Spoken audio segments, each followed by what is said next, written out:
Brasil, 1 minuto da manhã. Maju, fica com a gente aqui para você participar da nossa entrevista, porque a gente fica pensando o seguinte: será que não existe nada, nenhum reagente, nenhum equipamento que possa ser colocado ali no copo na hora para fazer um teste rápido e saber se dentro daquele copo tem ou não tem metanol? Para você tirar a dúvida na hora que estiver no bar, no restaurante e poder confraternizar de uma maneira tranquila com os seus amigos, com a sua família. Nós chamamos para conversar conosco o professor Tiago da Paixão, que é professor titular do Instituto de Química da Universidade de São Paulo, para falar conosco sobre esta possibilidade. E aí, professor, a bola está contigo, que entende tudo de química.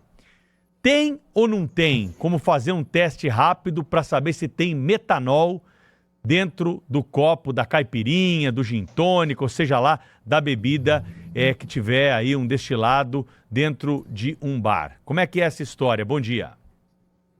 Bom dia a todos e todas. Um teste rápido, assim, para detectar metanol simples, né? Se a gente pegar o reagente, é relativamente fácil.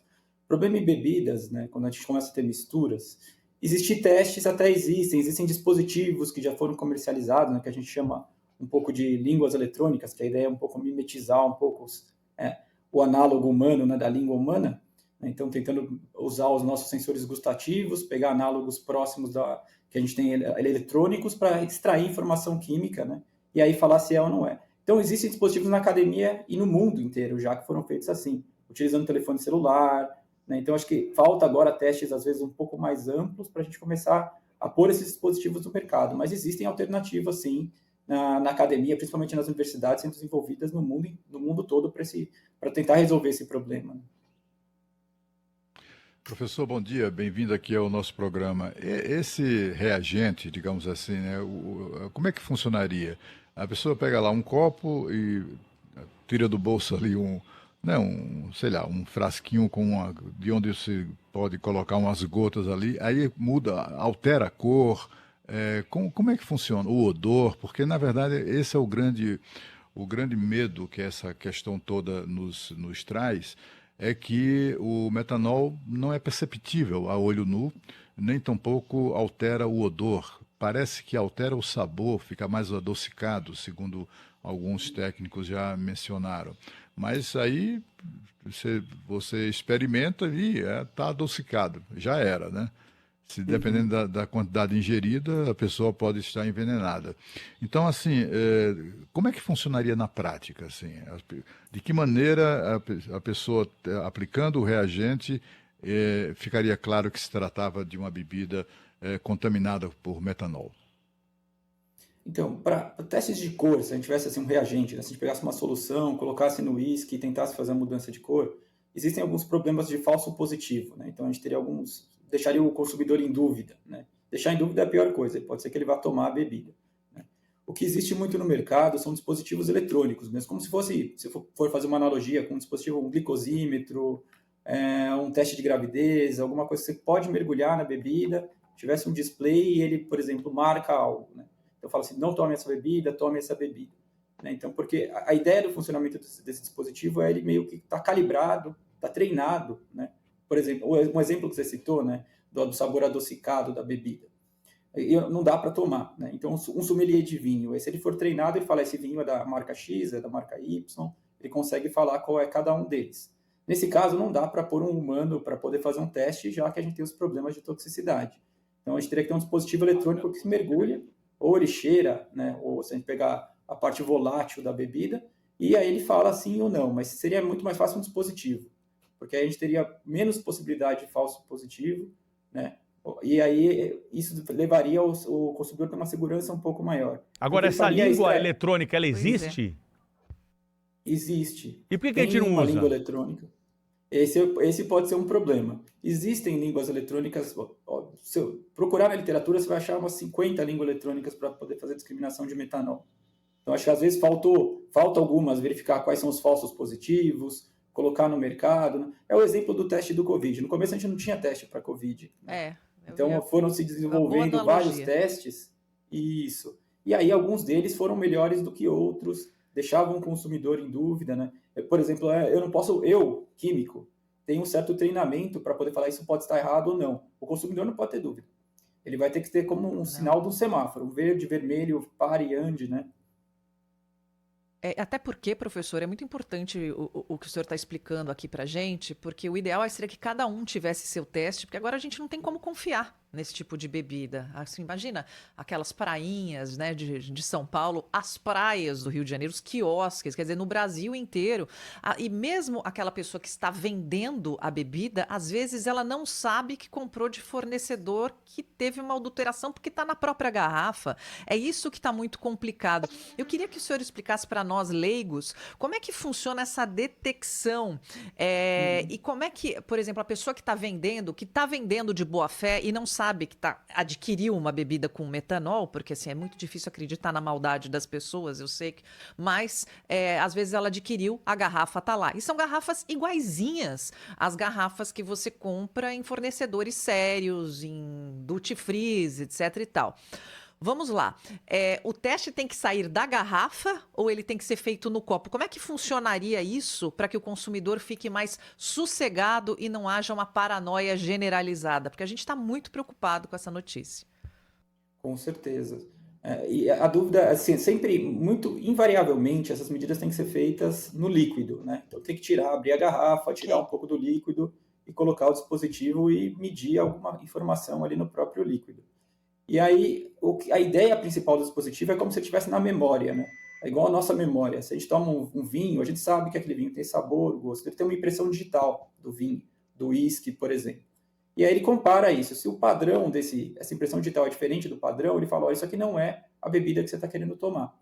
E aí ele faz essa tradução, né? Esses sensores fazem essa tradução química desse padrão, dessa impressão digital química, para uma impressão digital eletrônica, e aí ele compara esses padrões, que é exatamente o que esse tipo de dispositivo vai fazer, mas tem que ser feito no líquido, né? E aí tem que abrir a garrafa, então não dá para fazer isso com a garrafa fechada, pensando em algo portátil, né? Existem outras técnicas instrumentais que poderiam ser utilizadas para fazer na garrafa fechada, mas aí é outra história, não dá para fazer lá no lugar, então aí é um outro ponto. Mas existiria a possibilidade de ter garrafa fechada, mas é em laboratório. Professor, a minha dúvida é se em um futuro os donos de bares e restaurantes que acabam sendo os responsáveis, tendo o estabelecimento interditado, fechado, se no futuro os donos, proprietários de bares e restaurantes conseguem realizar esse teste rápido ou se isso só pode ser feito em laboratórios com materiais específicos. É possível esse teste ser feito por donos de bares e restaurantes? O que a gente mais quer na academia é que sim, né? E assim, como até uma das coisas, esse dispositivo que eu comentei que existe, já foi fabricado, ele está no mercado desde 2009. Então, para ter uma ideia, é um dispositivo que já poderia estar sendo colocado e já poderia estar sendo utilizado, né? Então, acho que assim, o que falta é um pouco, às vezes, de estrutura, de financiamento em si, para ter uma parceria universidade-indústria, colocar isso no mercado, mas daria já.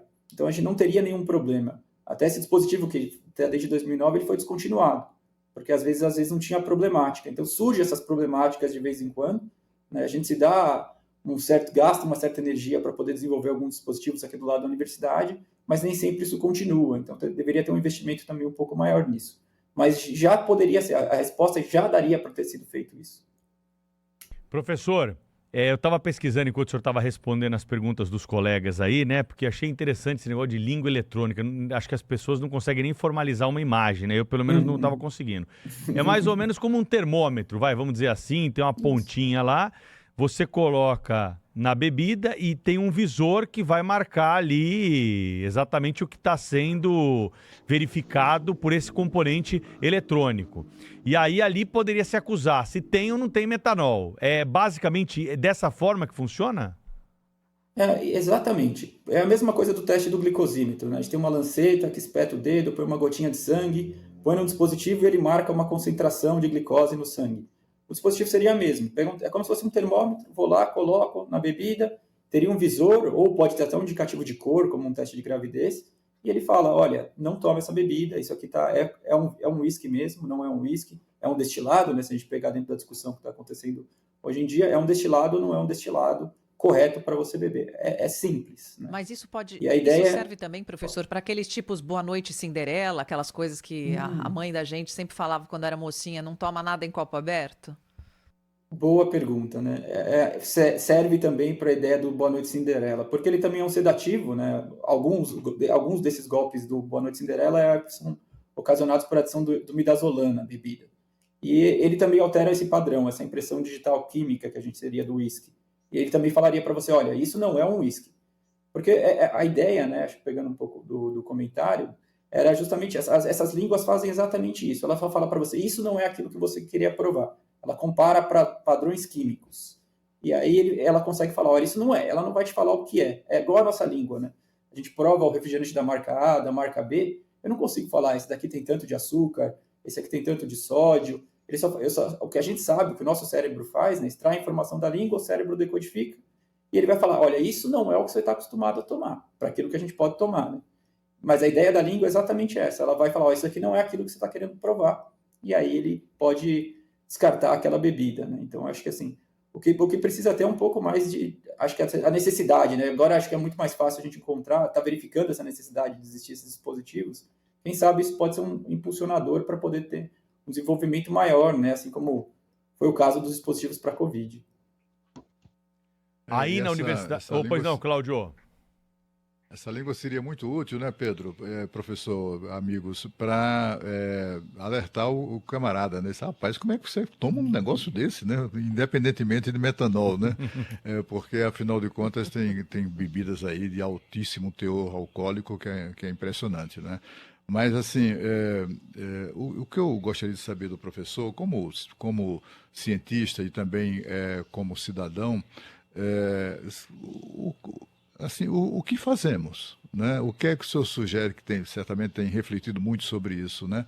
O que é possível fazer neste momento? Aqui em Brasília, donos de bares e restaurantes têm feito uma iniciativa interessante de usar as redes sociais para mostrar como eles fazem o controle de qualidade dos fornecedores, como eles se certificam da boa origem dos produtos que isso dá uma certa tranquilidade, mas assim, a impressão que nos dá é que seria muito mais, como é que eu diria, útil, inclusive para quem comercializa esses produtos, era simplesmente destruir tudo. Destruir tudo, passar uma boa temporada sem fazer novas encomendas desse tipo de bebida, até que esse assunto desapareça, né? Até que você esteja resolvido. O senhor é uma solução drástica, mas o senhor pensa em alguma coisa? Como a sociedade deve enfrentar essa situação?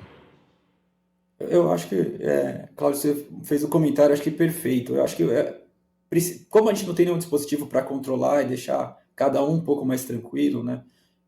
A melhor alternativa em si é a gente destrói esses tipos de bebida, né? Os fabricantes começam a criar algum tipo de rastreador, como a gente faz com dinheiro, como a gente faz com algumas bebidas que podem ser autenticadas de certa forma, né? Coloca alguma tag num produto que o consumidor consegue escanear com o telefone celular, cria alguma rastreabilidade desses produtos, consegue fazer isso, né, para tranquilizar o comerciante, né? Porque o comerciante também pode se alegar que ele está de má fé, é ele que comprou a bebida, é ele que adulterou, né? Porque então a gente tem muitos problemas de adulteração do uísque, né? O metanol é um deles, né? Porque assim, tem muita gente que vende uísque falsificado, mistura uísques baratos com caros, coloca caramelo para o uísque ficar mais escuro e dá a impressão de ficar envelhecido. O metanol é um dos problemas que a gente está conversando aqui, porque ele traz problemas para a saúde, mas os outros oneram o bolso das pessoas, né? Então acho que assim, os fabricantes poderiam criar algum tipo de mecanismo de rastreabilidade. Existem vários tipos de produtos que já fizeram isso até. Professor, algumas perguntas que chegaram aqui da nossa audiência, vou repassar rapidamente. Primeiro, o Instituto de Química da USP está desenvolvendo algo novo diante desse assunto? O assunto, como é que está sendo tratado por aí? Acho que cada laboratório que desenvolve sensores, né, essa parte faz a tradução química para uma informação elétrica, está trabalhando em desenvolver algo novo, ou tentar criar algo barato, de portabilidade, escalabilidade industrial rápida, né? Então, todos os laboratórios estão pensando nisso. E vários laboratórios já tiveram métodos desenvolvidos, que agora estão sendo testados para verificar esses problemas dos falsos positivos e nesse tipo de destilado, por exemplo. Outra pergunta, quanto custa uma língua eletrônica? Se pode comprar, se está disponível no mercado aí? Acho que o ouvinte quer ir para o happy hour hoje mais cedo, viu, professor?